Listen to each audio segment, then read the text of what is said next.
Hi friends, welcome back to our channel. അപ്പോൾ എൻ്റെ പുതിയൊരു വീഡിയോയിലേക്ക് എല്ലാവർക്കും സ്വാഗതം. ഇന്ന് നമ്മൾ തയ്യാറാക്കാൻ വന്നത് റവയും തേങ്ങയും വെച്ചിട്ട് വളരെ പെട്ടെന്ന് ചെയ്തെടുക്കാൻ പറ്റുന്ന ഒരു സിമ്പിൾ ബ്രേക്ക്ഫാസ്റ്റ് റെസിപ്പിയാണ്. ഇത് നിങ്ങൾക്ക് ഈവനിങ് ടൈമിൽ സ്നാക്കായിട്ടും കഴിക്കാവുന്നതാണ് കേട്ടോ.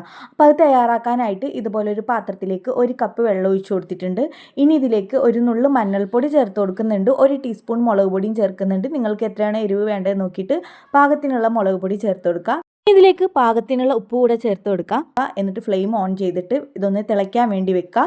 ഇതൊന്ന് തിളച്ച് വരാൻ വേണ്ടി തുടങ്ങുമ്പോൾ 1 ടീസ്പൂൺ ഓയിൽ ഒഴിച്ചു കൊടുക്കാം. ഇനി ഇതിലേക്ക് 1 കപ്പ് അളവിൽ റവ ചേർത്ത് കൊടുക്കാം. വറുത്തതോ വറുക്കാത്തതോ, ഞാൻ ഇവിടെ വറുക്കാത്ത റവയാണ് കേട്ടോ എടുത്തിട്ടുള്ളത്. റവ ചേർത്തിട്ട് ഫ്ലെയിം ഒന്ന് മീഡിയത്തിൽ വെച്ച് കൊടുക്കുക. എന്നിട്ട് നിർത്താതെ ഇളക്കി കൊടുത്തുകൊണ്ടേ ഇരിക്കുക. ഇതിലുള്ള ആ ഒരു വെള്ളം ഡ്രൈ ആയി വരുന്ന വരെ നമ്മളിത് ഇളക്കി കൊടുത്തുകൊണ്ടേ ഇരിക്കണം. അതായത് ഇതിലത്തെ വെള്ളമൊക്കെ നല്ലപോലെ വറ്റി വന്നിട്ടുണ്ട്, അതുപോലെ റവ ഒന്ന് വെന്ത് വന്നിട്ടുമുണ്ട് കേട്ടോ. ഇനി ഇതിലേക്ക് നമ്മൾ തേങ്ങയും ചെറിയ ജീരകവും കുറച്ച് വലിയ ജീരകവും 2 ചെറിയുള്ളിയും കൂടെ ഒന്ന് ക്രഷ് ചെയ്തെടുത്താണ് കേട്ടോ, വെള്ളമൊന്നും ചേർക്കാതെ ഒന്ന് ക്രഷ് ചെയ്തെടുത്താണ്. അതും കൂടെ ഇതിലേക്ക് ചേർത്ത് കൊടുത്തിട്ട് നല്ലപോലെ തന്നെ ഇളക്കി കൊടുക്കുക. ഇനി ഫ്ലെയിം ഓഫ് ചെയ്ത് കൊടുക്കുക, നന്നായിട്ട് ഇളക്കി കൊടുക്കുക. ഒന്ന് ചൂടാറി വരുന്ന സമയത്ത് ഇത് വേറൊരു പാത്രത്തിലേക്ക് മാറ്റി കൊടുക്കുക. ഇപ്പോൾ ഇതിൻ്റെ ചൂടൊക്കെ ഒന്ന് ആറി വന്നിട്ടുണ്ട് കേട്ടോ. ഇനി ഇത് ഞാൻ വേറൊരു പാത്രത്തിലേക്ക് മാറ്റിയിട്ട് ഇതിലേക്ക് ഒരു ടേബിൾ സ്പൂൺ അളവിൽ അരിപ്പൊടി ചേർത്ത് കൊടുക്കുന്നുണ്ട്. ഇടിയപ്പം പത്തിരിക്കൊക്കെ എടുക്കുന്ന ഒരു അരിപ്പൊടിയാണ് കേട്ടോ. ഇനി ഇത് കൈവച്ച് നന്നായിട്ട് തന്നെ ഒന്ന് കുഴച്ചെടുക്കാം. എന്നിട്ട് ഈ ഒരു പരുവത്തിൽ വേണം നമുക്ക് കിട്ടാനായിട്ട്.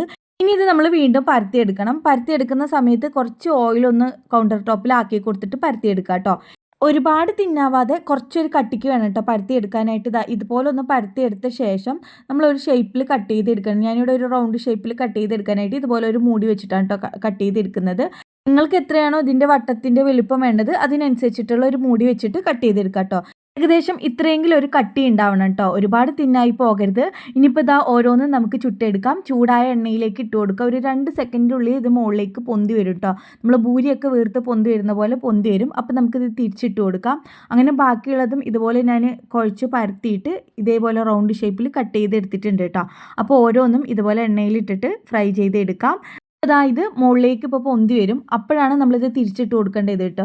അല്ലാതെ ഇട്ട് കൊടുത്തത് വേഗത്തിൽ തിരിച്ചിട്ട് കൊടുക്കരുത്. ഇതുപോലെ പൊന്തി വന്നു കഴിഞ്ഞാൽ പിന്നെ ഇത് തിരിച്ചിട്ട് കൊടുക്കുക. ഫ്ലെയിം ഒന്ന് മീഡിയത്തിൽ ഇട്ട് കൊടുത്തിട്ട് തിരിച്ചും മറിച്ചൊക്കെ ഇട്ട് കൊടുക്കുക. അപ്പോഴാണ് അതിൻ്റെ ഉള്ളൊക്കെ നല്ല പോലെ മൊരിഞ്ഞ് വരുള്ളൂ കേട്ടോ. കഴിക്കാൻ അടിപൊളി ടേസ്റ്റാണ്. ഇപ്പോൾ വൈകുന്നേരം ചായൻ്റെ കൂടെയൊക്കെ ആണെങ്കിൽ കറി പോലും ആവശ്യമില്ല കേട്ടോ. അപ്പോൾ അതാ നമ്മുടെ ഈ ഒരു പലഹാരം ഇവിടെ റെഡി ആയിട്ടുണ്ട്. ഇനിയിപ്പോൾ അത് എണ്ണയിൽ നിന്ന് കോരി മാറ്റാം. ബാക്കിയുള്ളതും ഇതുപോലെ തന്നെ ചുട്ടെടുക്കാം. റവയും തേങ്ങയും ഉണ്ടെങ്കിൽ വളരെ പെട്ടെന്ന് ചെയ്തെടുക്കാൻ പറ്റുന്ന ഒരു സിമ്പിൾ ബ്രേക്ക്ഫാസ്റ്റ് റെസിപ്പിയാണ് കേട്ടോ. എന്തായാലും ഒന്ന് ട്രൈ ചെയ്ത് നോക്കുക. കൂടെ ഒരു വീഡിയോ നിങ്ങൾക്ക് ഇഷ്ടപ്പെട്ടെങ്കിൽ ലൈക്ക് ചെയ്യുക, ഷെയർ ചെയ്യുക, കമൻറ്റ് ചെയ്യുക. ചാനൽ ഇഷ്ടപ്പെടുകയാണെന്നുണ്ടെങ്കിൽ ചാനൽ ഒന്ന് സബ്സ്ക്രൈബ് ചെയ്ത് സപ്പോർട്ട് ചെയ്യുക. പുതിയ വീഡിയോസായി വീണ്ടും കാണാം. Thanks for watching my video. By.